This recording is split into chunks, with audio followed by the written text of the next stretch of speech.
Today, we're diving into one of the most versatile and resilient late season bloomers here in Central Texas, the White Mistflower, also known as Shrubby Boneset, Fragrant Mistflower, or less commonly known, but a name I do like, Barba de Viejo. Hey y'all, Corey here from Ensemble, Texas. Welcome to this Texas Nature Journal entry on the White Mistflower. If you are looking for a tough, adaptable Texas native plant that's gonna thrive in Texas heat, poor soils, and still ultimately will give you a great bloom in the fall, then I have to think White Mistflower is a real perfect addition to your Texas native landscape. We're gonna take a closer look at how you can incorporate this beauty into your garden.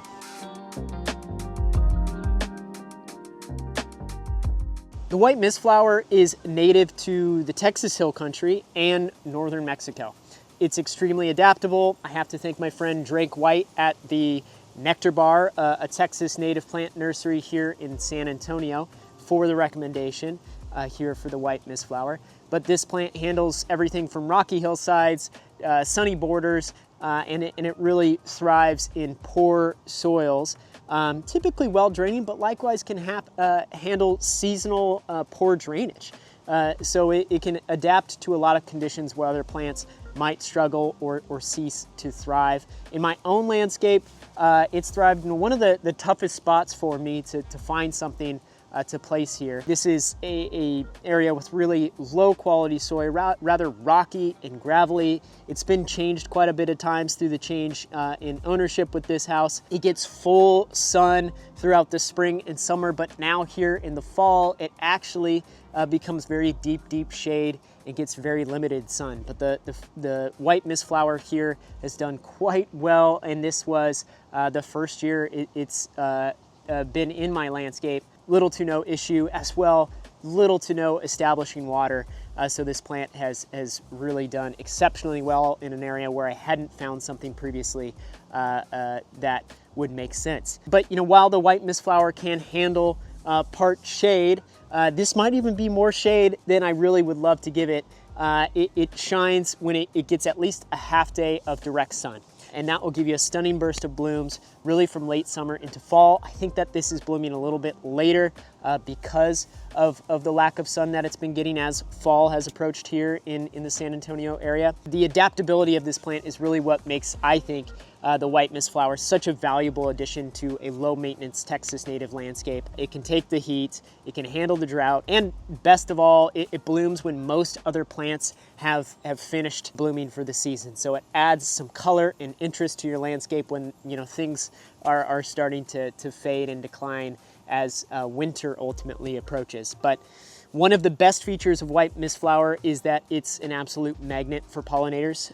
Butterflies, bees, and hummingbirds really love its nectar-rich flowers, which means it not only adds this beauty to your garden, but it's also going to help support some local wildlife, especially in a critical time of year. Here in Texas, we get to enjoy the fall butterfly migration, and the White Mistflower plays a real important role during that time. Here I'm recording this in mid-October, which is typically when this migration should take place. This late blooming plant does provide nectar for butterflies, perhaps like the monarch as they make their journey south. Plus, the flowers are actually fragrant, which is why another one of its common names, Fragrant Mistflower, seems to fit. Which adds to its appeal as well, I think. Hey y'all, very quickly, I just want to tell you about the sponsor of today's Texas Nature Journal entry.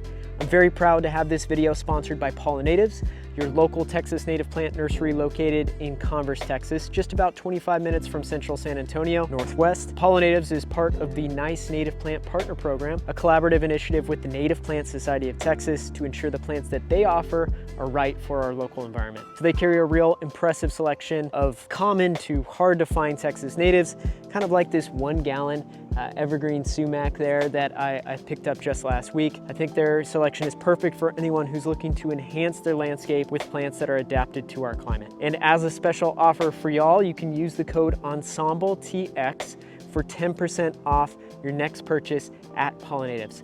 So you can visit pollinatives.com to check out their latest hours and learn more about how they're helping our Texas landscapes. Now let's talk about how to care for the White Mistflower. This plant is incredibly low maintenance. So once it's established, it requires very little water. I did very little watering previously for it to establish it. anyhow. But just occasional deep watering, maybe during dry spells as it establishes its first couple years, just something to be mindful of. But really what keeps this plant looking its best is going to be pruning. So in early spring or late winter, prune it back by up to half its height. This encourages more blooms in the fall and keeps the plant nice and bushy. You can also trim it back after the fall bloom maybe to help it stay compact and tidy, but I'm probably gonna wait to do this seasonally in late winter and early spring. If you're in an area where winters are mild, it might stay evergreen for you. But even in colder regions, it's gonna come back strong in the spring. So White Mistflower thrives in a variety of soil conditions, you know, well-drained, seasonally poor draining soils, rocky soils, exactly the kinds of conditions that are common to deal with here in Texas. So whether you have a sandy, loamy, or limestone-based soil, this plant is likely to do well. And so, you know, it can seasonally sit in some moist soil. As I've read, that's not something that I've experienced personally on my property or where I put the Mistflower. This is a particularly dry spot on my property and hot spot on my property, but you know, as you can see, it's done quite well, and it's a plant that I'm excited to utilize elsewhere in my landscape. Another, you know, virtue of the Mistflower is, you know, works well with other drought tolerant or versatile Texas natives. You know, I think that it can pair beautifully with fall aster. Fall aster, also a prolific fall bloomer with its purple lavender like blooms. Cenizo, also its purple blooms will give it great contrast, or pink blooms, the mealy blue sage, another good contrast of color or complement of color. I have it planted here next to an American beautyberry, which would be a higher moisture plant. The beautyberry does sit in a location where it receives a bit more water of a drip from the top of this house. And so that was, you know, my angle with why to combine these two plants. And I do think that the beautyberry growing into the White Mistflower and vice versa, I do think that those colors, the white and the magenta berries, pair kind of nicely. Even though these are plants that have, you know, what you would think of as different water requirements. The beautyberry more fickle and less tolerant to different conditions than the Mistflower. You can mix the White Mistflower into your perennial beds, or use it to fill gaps along the edges of woodland-themed gardens or rock borders. And if you want to add more White Mistflower to your garden or share it with friends, it's a really easy plant to propagate. You can take softwood or semi-hardwood cuttings in the summer or early fall. Take a cutting that is about 3 to 6 inches long from some healthy newer growth. Remove the leaves from the lower half and then dip the end in some rooting hormone. Plant it in a well-drained soil mix. And then keep it moist, and in just a couple of weeks you should start seeing some roots. Once the cuttings are rooted, you can transplant them into your garden or containers. If you are rooting White Mistflower during the fall, you will need some cold frame protection or to bring them into a garage or something like that. But you know, this is an easy plant to potentially propagate and expand and add to other locations on your landscape. All right, y'all, that's a wrap here on this Texas Nature Journal entry with the White Mistflower. Which I think is a real fantastic addition to any Texas native landscape. It can thrive in poor soils, can handle full sun, part shade, and I think it's a very critical nectar source for pollinators during the fall and fall migration in particular. But with its fragrant, profuse blooms, it's gonna add a very beautiful, natural soft touch to any Texas native landscape.